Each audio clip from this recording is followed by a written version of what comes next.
Hi, today we're going to start our section or our unit on functions.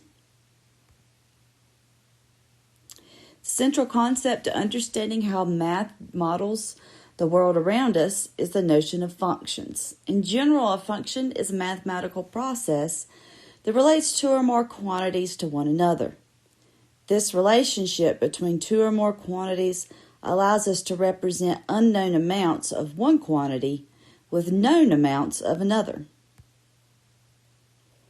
A function is a mathematical equation that describes the relationship between the dependent and independent variables for a given situation. Each value of the dependent variable is uniquely associated with a value of the independent variable. Uniquely meaning there's only one. The value of the dependent variable changes with respect to the value of the independent variable. The value of an independent variable does not rely on the values of the other variables in an expression or function, and its value determines the values of others. So, in other words, the dependent variable literally depends on the independent variable. For example 1, we're just going to evaluate these functions for the given values. So the first one says find f of 5, where f of x is 2x minus 5. So what this is saying is, notice how the 5 is in the x spot. And so to find f of 5, all we're going to do is plug in 5 for x. So 2 times 5 minus 5. And that's it. Find f of 0. So we'll plug in 0 for x in this function. 0 cubed is 0, and 0 minus 4 is negative 4. And then here, find f of negative 3. I'm going to write this wrong first. So we plug in negative 3 for x. But I did this wrong, okay? So I could point out to you why it's wrong. If we have a negative, we have to make sure that we put it in parentheses. Otherwise, this is saying negative times 3 squared. So that would be negative 3, or negative, times 3 times 3, which would be negative 9. And that's not right, okay? We are squaring the entire negative 3 because it says x squared, and x is negative 3. So we have to make sure that that's in parentheses, and that means that we take negative 3 times negative 3, which is positive 9. And then we have negative 2 times negative 3, which is positive 6. 9 plus 6 is 15. Subtract 5, we have 10. The domain of a function is the set of input values, the independent variable usually, for which a function is defined. You can only evaluate a function at values that are in the domain. The range is the set of output values, values of the dependent variable that correspond to the domain values. So we input things into the independent variable or the domain, and they come out as the range or dependent variables. In general, when we're given a mathematical relationship, we can use these steps to make sense of the information. Determine the independent and dependent variables and what they represent. Determine the domain of the function based on the context. Determine the range based on the domain. And graph the function to get a picture of the mathematical relationship. Example 2 says a baseball team wishes to purchase shirts for their team members and families. The The Print Perfect T-shirt company charges $200 to set up the design of the shirts and then charges $12 per shirt purchased. Write a function to represent the relationship between the number of shirts purchased and the total cost. So, the first thing we need to do is determine the domain and range, or what's the independent variable and the dependent variable first. So the independent variable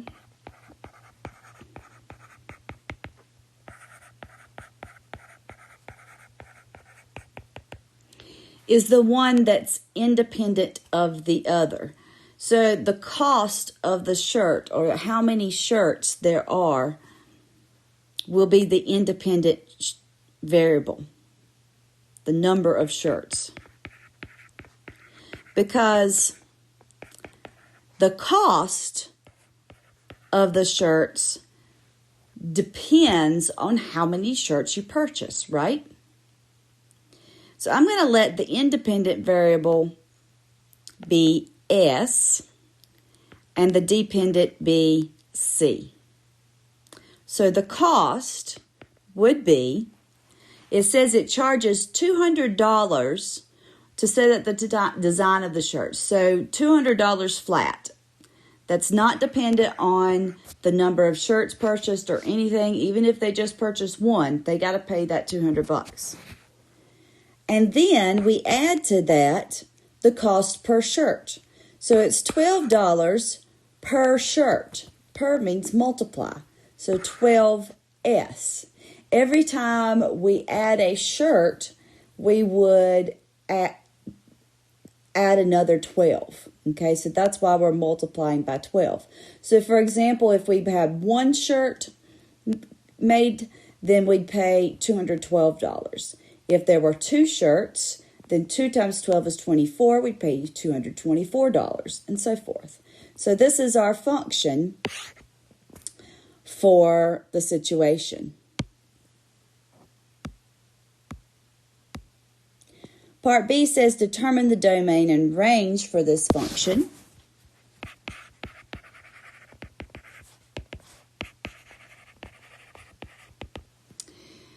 So we said the domain is the independent variable, and it's the number of shirts. Now, you have to think, because this is a real-world situation, the domain is not going to be all real numbers, as you would typically expect for a line, if you remember back to algebra and all in the past.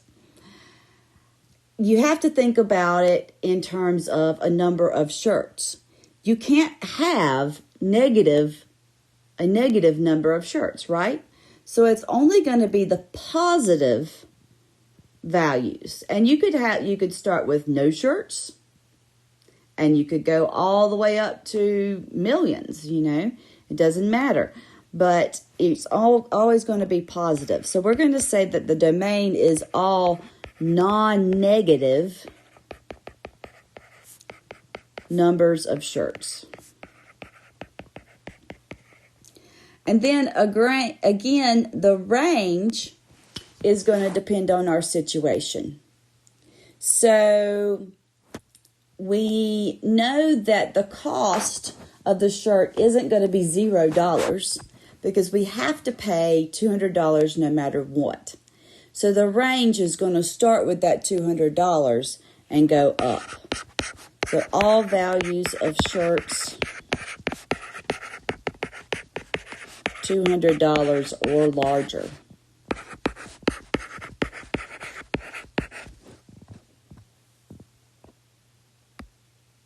And then part C asks us to graph this function. Okay? So I've got an x and an f of x, but of course this is C, and this is S, and this is C. And so we just want to put in some numbers. I'm just going to use 0, 5, and 10.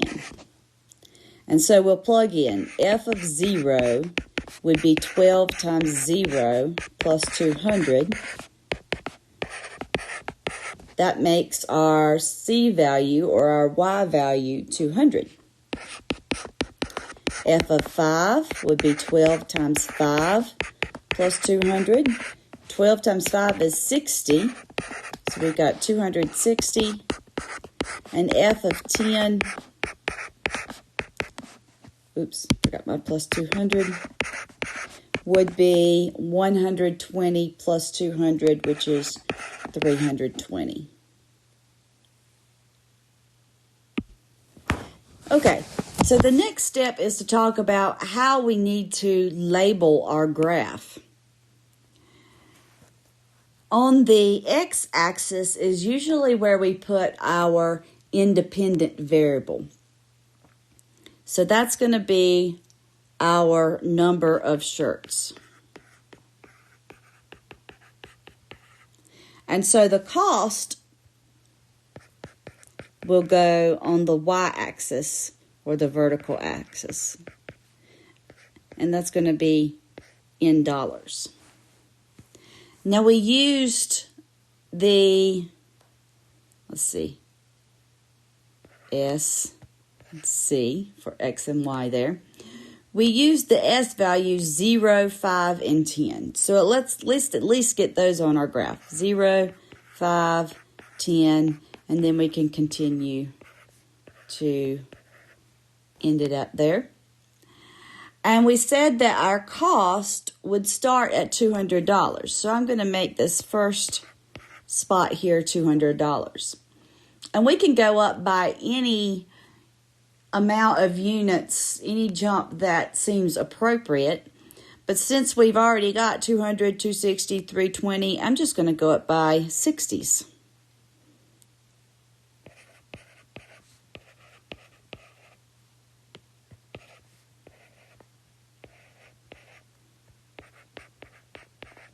Okay, and then we'll plot our 3 points. So we have 0, 200, 5, 260, and 10, 320.